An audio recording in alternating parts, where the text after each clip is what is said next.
A'udhu billahi minash shaitanir rajeem. Bismillahir rahmanir rahim. As-salatu was-salam ala Muhammadin wa alihi at-tayyibin at-tahirin. Rabbi shrah li sadri wa yassir li amri wahlul 'uqdatam min lisani yafqahu qawli. Rabbi zidni ilma. So, Assalamu alaikum everyone. Today, inshallah, we will be looking at verse 2 from Surah Al-Qiyamah, which is chapter 75. So, during Ramadan, when our hearts are open and our conscience is heightened, let us remind ourselves of the importance of Nafsul al-Lawwama, as it is mentioned in the Quran.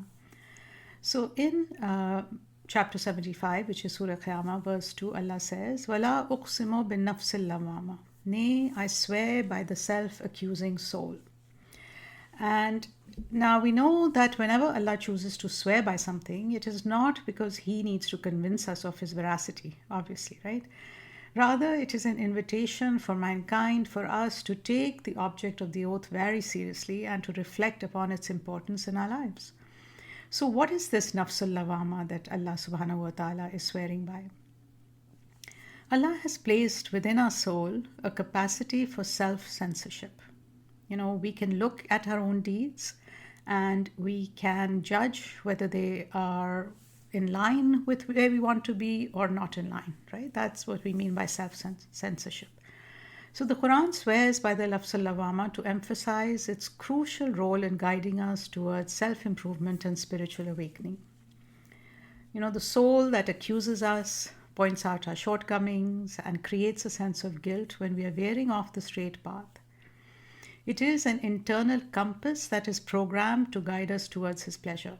Allah has told us in another place in the Quran that the right and the wrong has been very clearly marked, and that is both outside and within our own selves. So now in modern times, guilt is a much frowned upon emotion, right? And people are often told not to feel guilty. In fact, if you feel too guilty, when you go to therapy, the therapist's job is to kind of help you process that guilt and to move away from it. On the spiritual path, however, this guilty conscience is not to be shunned. It's not to be feared or silenced, but it is to be embraced. Why? Because it nudges us back on the right path when we stray. Like an internal GPS, the Nafsul Lawwama helps us correct course when we veer away from our values, especially during times of spiritual fatigue or worldly distractions. Now, this world, obviously, we know is full of distractions, and we are tempted to quiet this inner voice. Why? Because it's uncomfortable. And as human beings, we love comfort, right? And how do we do that? How do we try to silence it? We first ignore it, or we try to distract ourselves by indulging in other things. Sometimes we get addicted to those things, and very often with mindless entertainment, right? Take our mind somewhere where it cannot reflect, where it cannot really make us feel guilty. So we seek to silence the discomfort because it feels like an unwelcome interruption. Yet we know ignoring the guilt does not make it disappear immediately. Over time, however, if we continue to disregard it, the voice of the self-accusing soul becomes weaker. And eventually we will stop feeling guilty altogether. We can think of it this way. At that point, our internal GPS has failed, and we lose the ability to distinguish right from wrong. It is a very serious matter for the spiritual being, right? And what happens when a GPS fails and we do not recognize where we are? When we're in the car, and these days, we don't really pay attention to where we're going. Why? Because the GPS is always guiding us. But when our GPS fails and we don't recognize where we are the most vulnerable to being lost. And similarly, when our internal GPS, when our Nafsul Lawwama becomes quiet, we are very susceptible to being lost in life and in our faith. So the concept of Nafsul Lawwama offers a very powerful reminder that guilt is not an enemy, but it's a guide. It's a Habib within, as it has been called. It forces us to look inward, to confront our errors, and to make amends with God and those we have wronged. So instead of numbing ourselves to this discomfort, we can learn to befriend it, to listen to it and to correct course. This is the essence of spiritual growth, listening to our conscience and seeking forgiveness when we fall short. And this is why Imam Ali alayhi salam said, the soundness of consciences is from the best provisions. In other words, if you have a conscience, if you have a guilty conscience, if you have a Nafs al-Lawwama that kind of pricks you when makes you uncomfortable, when you are, going offline for where you want to be, it's a very big blessing. Now, psychologically, guilt serves as an emotional feedback mechanism, right? That can also prompt us to reflect on our actions and align them with our highest aspirations. When we feel guilty, in essence, it is because we have failed to live in accordance with our values.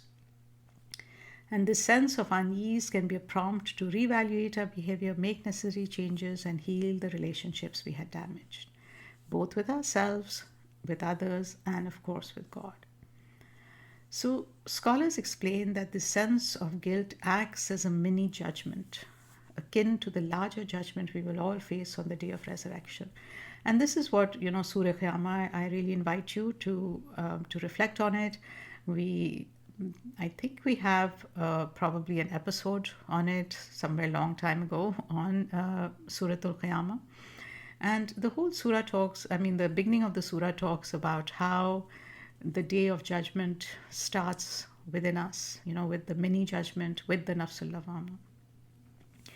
And so the process of spiritual growth involves moving through at least 3 stages of the soul. Some people have said more, but in the Quran, at least, we have 3 very clear states of the soul. The first is kind of Nafsul Ammara, which the Quran tells us is the soul that incites towards evil. What does that mean? It means that it's driven by base desires. It is not open to guidance at that point. It does what it wants to do, not really caring about the consequences, right? And then we have Nafsul Lawwama, which is kind of the middle state. It is the soul that accuses, it makes us feel guilty, it's a conscience that awakens us when we stray from our path. And this obviously is very important when we are straying from the path. This is, the highest state of the nafs, which is mentioned in the Quran, is Nafsul Mutma'inna, which is a soul which is fully at peace. In other words, it's no longer veering off course. It lives and is fully aligned with God's will. So it is in the second stage that Nafsul Lawwama plays such a pivotal role in our spiritual transformation. This self-accusing soul, though uncomfortable, is a sign of life in our hearts. It is a call to better ourselves, to correct our missteps, and to strive for greater alignment with our purpose. As Imam Ali alayhi salam said, whoever does not have a voice of conscience or self-blame does not have a heart. So in our day-to-day lives, the self-accusing soul holds us accountable, urging us to take responsibility and correct course before it's too late. We are told to be accountable for ourselves before we are held accountable, right? And so to nurture Nafsul Lawwama, given that from what we understand now is that it is a friend, it is a guide, it is an inner compass. But we need to keep it alive. And to nurture it and to keep it in good working order, we must first acknowledge its role in our lives. We must not fear guilt or shame, but rather see them as opportunities for growth. Each time guilt arises, we can reflect on its source and ask ourselves what needs to be changed. Instead of running from the discomfort, we can embrace it, learn from it, and seek forgiveness from God and those around us. It is in this process of self-correction and seeking forgiveness that we refine our character and move closer to becoming the best version of ourselves. And this process of growth is perfectly aligned with our well-being both in this world and the next.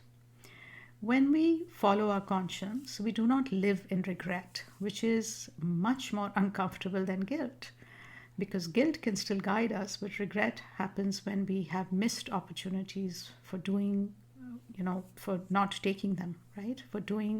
For not doing what we could have, or for doing something wrong.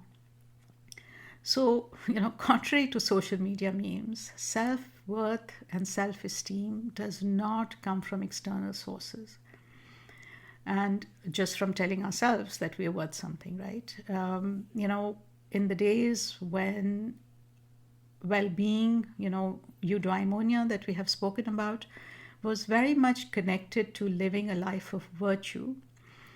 It was found that self-esteem is actually a byproduct of living according to our highest aspirations and making amends when we don't. So, if we want to feel good about ourselves, we need to listen to our voice of conscience and follow it. That is the best kind of self-esteem booster that we have. And again, modern pop psychology and social media sometimes gives us the message that we can do whatever we want, whatever we feel like in the minute, and we shouldn't feel guilty about it. YOLO, you only live once, and you're the most important person. But the truth is that we have a guide within us. We have the voice of God, in essence, guiding us and telling us of what is not a path that is going to bring us happiness. So this Ramzan, as we strive to purify our hearts and souls, let us make peace with our Nafs al-Lawwama.